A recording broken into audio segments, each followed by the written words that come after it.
Welcome to మనతో ఉన్నారు political analyst Sreeleela గారు.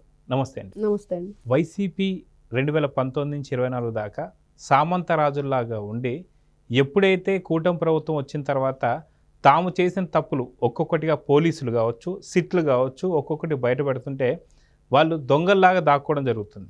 గతంలో మనం చూసుకుంటే కాకాని గోవర్ధన్ రెడ్డి ఆటోలు తిరగడం, అదేవిధంగా చూసుకుంటే చెవిరెడ్డి మనం చూసాం, ఏదైతే బెంగళూరు ఎయిర్పోర్ట్లో పారిపోవడం చూసాం. అదేవిధంగా కసిరెడ్డి రాజ్ అదేవిధంగా బెంగళూరు ఎయిర్పోర్ట్లో దొరికాడు. ఇప్పుడు వచ్చేసి మిథున్ రెడ్డి. ఏంటిది అంటే ఏం చెప్తారు? ఇక్కడ దొరికితే దొంగలు, దొరక్కపోతే దొరలు. అలానే ఉంది వైఎస్ఆర్సీపీ పార్టీ నేతలు గతంలో చేసిన ఈ వ్యవహారాలన్నీ ఏమైతే ఉన్నాయో ఈరోజు చూస్తున్నాం. ప్రతి ఒక్క స్కీమ్లో కూడా స్కామ్ చేశారు. అందరూ కూడా ఈ రోజున రోజా కానివ్వండి, లేకపోతే రజనీ కానివ్వండి, వీళ్ళందరూ కూడా మహిళల మీద నిజంగానే ఏదైనా సరే వీళ్ళు విచారణ చేపట్టకూడదా, వాళ్ళని అరెస్ట్ చేయకూడదా అని వెనకాడుతున్నారని చాలా వస్తుంది. కానీ కాదు, 1 by 1 వెళ్తారు లోపలికి. కాకపోతే దాని మీద ఎంక్వైరీ నడుస్తుంది. మరి సిట్ విచారణ ఇట్లా ఆడదాం ఆంధ్రాలో కూడా సిట్ వేస్తారు కదా. మరి ఈ రోజున ముఖ్యంగా వల్లభనేని వంశీ, నిజంగా ఇతని గురించి చెప్పుకోవాలంటే కొడాలి నానితో పాటు నేను కూడా ఏం తక్కువ తినలేదు. బూతులలో నేను కూడా పిహెచ్డి చేశాను. ఆ బూతుల్లో ఎన్ని రకాలు ఉన్నాయో అన్నీ మాట్లాడతాను అన్నట్లుగా ఈ రోజున కొంతమంది వైఎస్ఆర్సీపీ పార్టీ మహిళామణులు మరి ఏదో అసలు ఆడవాళ్ళంటే ఎలా ఉండాలి, రోజా గారిని ఎలా మాట్లాడారు, ఎలా మాట్లాడారు కొన్ని మాట్లాడుతున్నారు. గతంలో మరి వల్లభనేని వంశీ కానివ్వండి, కొడాలి నాని వీళ్ళందరూ మాట్లాడినప్పుడు, క్యారెక్టర్ అసాసినేషన్ చేసినప్పుడు అసలు ఆ బూతులకు తెరలేపింది వైఎస్ఆర్సీపీ పార్టీ కదా. మరి వల్లభనేని వంశీ ఎన్ని విధాలుగా మాట్లాడాడు. మరి మా వాళ్ళకు బీపీలు వచ్చినాయి, అందుకనే పార్టీ ఆఫీసులు నాశనం చేశారని చెప్పారు. మరి మీ వాళ్ళకు బీపీలు వస్తే నాశనం చేసి మరి కార్లు దగ్ధం చేసేసి ఇష్టానుసారంగా అక్కడ ఎవరైతే అక్కడ సాక్ష్యాధారాలు ఉన్నారో వాళ్ళను కూడా ఇతను మరి కిడ్నాప్ చేసి ఒక ఎస్సీ సామాజిక వర్గం, అంటే వీళ్ళు ప్రతిసారి చెప్పుకుంటూ ఉంటారు నా ఎస్సీలు, నా బీసీలు, నా మైనార్టీలు అంట. ఏం చేశారు వాళ్ళకి? మరి సత్యవర్ధన్ అనే వ్యక్తిని ఏ విధంగా ఇతను హింసించారు, భయపెట్టారు. అతని ప్రాణానికి కూడా వీళ్ళు తీయటానికి వెనకాడలేదు అనేది క్లియర్గా అర్థమవుతుంది. మరి వల్లభనేని వంశీ ఇళ్ల పట్టాల విషయంలో వస్తే నకిలీ ఇళ్ల పట్టాలు మరి చూసాం. దాదాపుగా 5 నెలల పాటు జైల్లో ఉండి ఆరోగ్యం క్షీణించి మరి తను ఏంటి అంటే అందము, ఇంద్రియ శక్తి ఉందని చెప్పేసి విర్రవీగితే అవి పోయాక ఎలా ఉండిద్ది పరిస్థితి అంటే దానికి నిదర్శనంగా వల్లభనేని వంశీ కనిపించారు. ఆరోగ్యం సహకరించట్లేదు, బాడీ కండిషన్ ఎలా ఉంది. మరి గతంలో ఆరోగ్యంగా ఉండి హెయిర్ డైల్ వేసి చక్కగా బయటకు వచ్చి హుందాతనంగా బ్రతకవలసిన మనిషి ఎదుటివారిని విమర్శిస్తూ మరి అన్నీ కూడా క్రాస్ చేశాడు లిమిట్స్ని. మరి అదేవిధంగా చూస్తే గనులు అక్రమంగా తవ్వకాలు. ఇక్కడ ప్రజల్ని రక్షించవలసిన ప్రజాప్రతినిధులుగా ఉండి మీరు చేసింది ఏంటి అంటే వైఎస్ఆర్సీపీ పార్టీ 5 సంవత్సరాలు మీరు అధికారంలో ఉన్నప్పుడు ప్రజల్ని మీరు ఏ విధంగా ప్రాణాలు తీశారో కల్తీ మద్యంతో. ఇలాంటి అక్రమంగా ఇళ్ల పట్టాలు నకిలీవి ఇచ్చేసి పాపం వాళ్ళని ఆశపెట్టి ఓట్లు వేయించుకొని గెలిచి తర్వాత వాళ్ళని ఇక్కట్లు గురి చేద్దామని చెప్పి చూశారు. దాంట్లో కూడా మీ ఇది ఏంటనే డొల్లతనం తెలిసిపోయింది. మరి ఇప్పుడు చూస్తే అతను మెయిన్ ఈ రోజున ఏదైతే మనం అనుకుంటున్నాం మళ్ళీ జైలుకి వెళ్ళక తప్పదా, మళ్ళీ జైలుకి వెళ్ళబోతున్నాడా వల్లభనేని వంశీ అంటే అక్రమ మైనింగ్ కేసులు ఇష్టానుసారంగా త్రవ్వేశారు. అంటే ప్రకృతిని మనం మంచిగా వాడుకుంటే ప్రకృతి కూడా మనకి సహకరిస్తుంది. ఈ రోజున భూగర్భ జలాలు కానివ్వండి, లోపల ఉన్న నిధులు కానివ్వండి, రకరకాల మట్టి మైనింగ్ అన్నీ కూడా ఏ విధంగా మనం ఉపయోగిస్తున్నామో దాన్ని బట్టే ప్రకృతి మనకు సహకరించిద్దని మనం పురాణాల నుంచి కూడా వింటూ ఉన్నాం.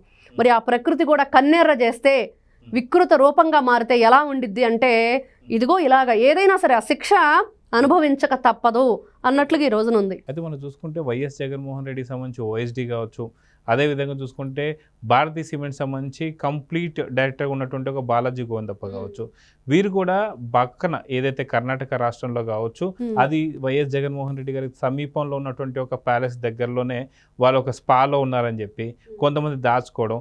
సో నిజంగా ఒకప్పుడు వీళ్ళు మంత్రుల కన్నా ఇంకా ఎక్కువ మించినటువంటి ఒక హోదాలో బతికిన వాళ్ళు. సో వీళ్ళు స్పా సెంటర్లలో ఇంకా ఒక వ్యక్తి అయితే ఏదో మంచం కింద దాచుకున్నాడని చెప్పి చూస్తున్నాం. సో ఇలాంటి వాళ్ళందరూ విజయవాడలో వీళ్ళకి సంబంధించిన అలానే దొరికాడు. సో నిజంగా వైసీపీ వాళ్ళందరూ కూడా ఇప్పుడు దొంగల్లా బతకడం. అదే ఒక మిథున్ రెడ్డి గారు ఈరోజు చెత్తకు సంబంధించినటువంటి ఒక వాహనంలో వెళ్ళిపోయాడని చెప్పి కొన్ని వార్తలు వస్తున్నాయి. దీన్ని ఎలా చూడాలంటారు? అంటే వీళ్ళు సినిమాలు చూసి నేర్చుకున్నారా, సినిమాలకు కథలు ఇస్తున్నారా అన్నట్లుగానే ఉంది. కుబేర మూవీ చూసాం. అది ఎంటర్టైన్మెంట్ మూవీనా ఏంటంటే అసలు ఏ విధంగా చేస్తారు ఈ దోపిడీలు దొంగతనాలంటే మరి ఎప్పుడో 2019లోనే వీళ్ళు 2019 ముందే అసలు ఎన్నికల ప్రచారానికి ముందే వీళ్ళు ఒక ప్రణాళిక సిద్ధం చేసుకున్నారు, ఒక స్కెచ్ అయితే రెడీ చేసుకున్నారు. మరి కుబేరా మూవీ నిన్నగా మొన్న వచ్చింది, చూస్తే అందరికీ సేమ్ టు సేమ్ ఇంతే. ఇదే కదా అసలు జగన్మోహన్ రెడ్డి దోపిడీ దీంట్లో చూపిస్తున్నారేంటి అంటే క్లియర్గా ఉంది దాంట్లో. మరి అదేవిధంగా చూస్తే వల్లభనేని వంశీ చెత్త లారీలో ఎందుకు పారిపోయాడంటే, మనం విక్రమ్ మూవీ ఉంది మల్లన్న అని, దాంట్లో కూడా రకరకాల వేషాలు వేసుకుంటూ తప్పించుకుంటూ ఉంటాడు. మరి అదేవిధంగా అర్జున్ మూవీ వచ్చేసి జెంటిల్మెన్ ఏదో ఉంది, దాంట్లో కూడా ఒక చెత్త లారీలో ఏ విధంగా తప్పించుకోవటం, మరి ఆక్సిజన్ తీసుకోవటానికి కూడా అవన్నీ కూడా ఏర్పాట్లు చేసుకోవటం, ఇవన్నీ కూడా అంటే దొంగతనం చేయటం, దోపిడీలు చేయటం, ఈ రోజున తప్పించుకోవటానికి ఇట్లాంటి ప్రయత్నాలన్నీ. సుప్రీంకోర్టు మొట్టికాయలు వేసింది గట్టిగా. నిజంగా అండి, వీళ్ళు చేసిన తప్పుల నుంచి తప్పించుకోవటానికి కోర్టులను ఆశ్రయించడం, మీకు దాంట్లో సంబంధం లేదు అన్నప్పుడు 2 మీటింగులో మిథున్ రెడ్డి ఉన్నాడు కదా, సాక్షాత్ విజయసాయి రెడ్డే చెప్పాడు కదా, ఇదిగోండి ఇలా పలానా టైంలో పలానా ప్లేస్లో హైదరాబాద్లో మా ఇల్లు ఉంది జర్నలిస్ట్ కాలనీలో, దాంట్లోనే మీటింగ్ పెట్టుకున్నాం, ఇదిగో ఈ వ్యక్తి వచ్చారు, మరి వీళ్ళంతా మాట్లాడుకున్నారు, మరి మా అల్లుడు ఎవరైతే ఉన్నాడో అతనే ఇచ్చాడు, 100 కోట్లు ఎంత ఇచ్చాడు, అప్పిప్పించాను నేనే, మరి దాంట్లో కూడా ఈయన కమిషన్ కొట్టేశాడు మిథున్ రెడ్డి, సజ్జల శ్రీధర్ రెడ్డి దగ్గర నుంచి ఇన్ని రకాలుగా కథలుండి నాకేం సంబంధం లేదు, నేను ఎంపీని అంటే అది సబబేనా? ఈ రోజున మరి మీరన్నట్లుగానే మిథున్ రెడ్డి మంచివాడు, మీకు లిక్కర్ స్కామ్తో సంబంధం లేదు, మరి వచ్చి మీరు విచారణకు హాజరవ్వండి, నాకు సంబంధం లేదని వాడు అడిగిన ప్రతి ప్రశ్నకి సమాధానం చెప్పండి, వదిలేస్తారు. మీ మీద డౌట్ ఉన్నప్పుడు ఆ డౌట్ మీరు నా మీద ఏ డౌట్ పడొద్దని చెప్తున్నప్పుడు మరి దానికి సహకరించాలి.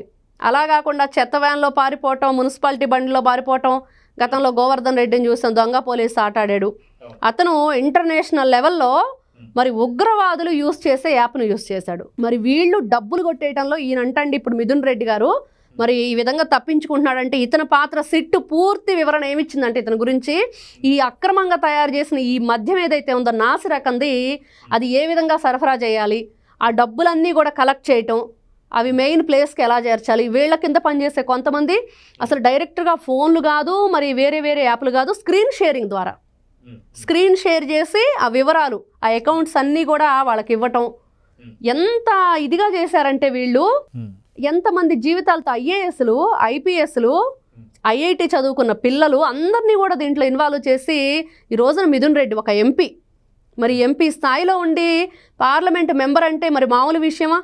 మరి ప్రజలకు కానివ్వండి, అక్కడ కేంద్ర ప్రభుత్వం, సెంట్రల్ గవర్నమెంట్ 2 వైపుల నుంచి కూడా మీకు బాధ్యతలు ఉంటాయి. ఆ బాధ్యత అంతా కూడా మర్చిపోయి మేము దొంగల్లానే ఉంటాం, మా బ్రతుకు దొంగ బ్రతుకే అన్నట్లుగా ఈ రోజున పారిపోవటం కూడా మీరు ప్రయత్నించి ఈ రోజున ఎక్కడున్నారో కూడా తెలియని పరిస్థితి. ఫోన్ సిగ్నల్ ఒక చోట, వీళ్ళు ఉండేది ఇంకో చోట. మరి ఇన్ని విధాలుగా వీళ్ళు చేస్తున్న పనులకి ప్రజలైతే ఒకటే చెప్తున్నారు, వీళ్ళ ఆస్తులు జప్తు చేయండి, ఆస్తులు స్వాధీనం చేసుకోండి, చచ్చినట్లు వస్తారు. ఎవరి కోసం వస్తారు? ఆస్తులు జప్తు చేయాలి. అదేవిధంగా ఈ రోజున ఎంతమంది తాళిబొట్లు తెగిపోయినాయి ఈ మద్యం తాగి, ఎంతమంది మొన్న చెప్తున్నాడు కదా జగన్మోహన్ రెడ్డి, వాళ్ళందరికి కూడా పిల్లలు ఉన్నారు, పెళ్ళిళ్ళు అవ్వాలంటే, మరి చనిపోయిన వ్యక్తుల పరిస్థితి, ఈ రోజున ఎంతమంది బెడ్ రీడన్లో ఉన్నారండి, ఎంతమంది వాళ్ళకి ఆరోగ్యం చెడిపోయి ఆర్గాన్స్ అన్ని లోపల పనిచేయక కేవలం వాళ్ళకి చేసిన మెడికల్ టెస్ట్లో వచ్చింది మద్యం తాగటం వల్లే, మామూలు మద్యం కాదు, జగన్మోహన్ రెడ్డి జే బ్రాండ్స్ తాగటం వల్లే. ఆ పాపంలో ఈ రోజున మిథున్ రెడ్డి మరి పాత్రధారి, సూత్రధారిగా ఉన్నాడు కాబట్టి సిటీ రోజున తన మీద ఎక్కడా కూడా అన్ని ఎయిర్పోర్ట్స్ కూడా పంపించేసింది, ఎక్కడ దొరికినా పట్టకొచ్చి లోపలేయండి అని. కాబట్టి భగవంతుడు కర్మ అనేది మాత్రం ఖచ్చితంగా ఉండిద్ది, భగవంతుడు చూస్తూ ఉంటాడు. ఇంతమంది మహిళల తాళిబొట్లు తెంచి ఎంతమంది ఉసురు పెడుతూ ఈ రోజున ఎంతమంది మంచాన పడి ఇబ్బంది పడుతున్నారో వాళ్ళందరూ ఉసురు కొట్టిద్ది. మీరు తప్పించుకోలేరు కర్మ నుండి.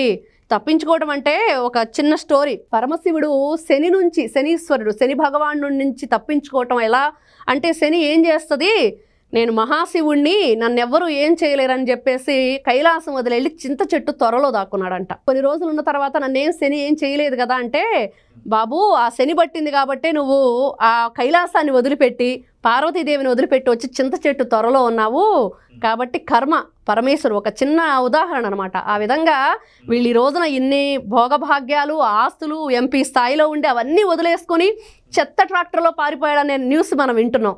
మరి కర్మ, ఎంతమందిని మీరు ఏడిపించారు, ఎంతమందిని ఇబ్బంది పెట్టారు. ఈ రోజుకు కూడా మీరు 11కు పరిమితం అయి పక్కన పడినా కూడా ప్రజల్ని ఇంకా ఏడిపిస్తూ ఉన్నారు. ఆ 10 మంది ఎమ్మెల్యేలకు కూడా మనశ్శాంతి లేదు కదండి. వాళ్ళు కూడా ప్రజల్లోకి రాలేకపోతున్నారు, వాళ్ళ వాయిస్ ఇవ్వలేకపోతున్నారు. మంచి చెడు ఈ రోజున వాళ్ళకున్న ఏదో ఒక దీంతోనే మరి ఎమ్మెల్యే స్థాయికి రాగలిగారు. మరి వాళ్ళకి ఆ మంచితనం ఎక్కడేది, మళ్ళీ రెండోసారి వస్తారో రారో తెలియదు. దానికి సంబంధించి ఎక్కడ వాళ్ళకు ఒక కోరిక ఉంటుంది, వెళ్ళి అసెంబ్లీలో కూర్చుందాం, మన వాయిస్ ఇద్దాం, మన కాన్స్టిట్యున్సీలో ఏం జరుగుతుంది, మన ప్రజలు మమ్మల్ని గెలిపించారు కదా అనే దాన్ని ఈ రోజున వాళ్ళను కూడా తొక్కేశాడు జగన్మోహన్ రెడ్డి. సో చూద్దామండి, ఖచ్చితంగా గతంలో సామంత రాజుల్లాగా మెలిగినటువంటి ఒక వైసీపీ నేతలందరూ కూడా ఈరోజు ఒక్కొక్కరు ఆటోలలో, ఎయిర్పోర్ట్లలో, చెత్త లారీలలో ఇలా తప్పించుకో తిరగడం మాత్రం ఏపీ ప్రజలందరూ చూస్తూనే ఉన్నారు. సో చూద్దాం జరగబోతుందో. నమస్తే. నమస్తే. Please subscribe to Leo News for more videos.